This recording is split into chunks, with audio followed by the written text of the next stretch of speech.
দেখতে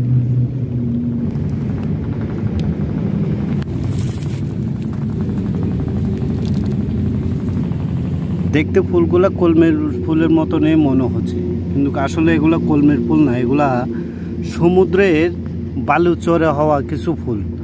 যদি এগুলো আমার জানা নাই, এটা এখান থেকে একটা বীজ দেখা যাচ্ছে, বীজে আবার কষও বেরোচ্ছে।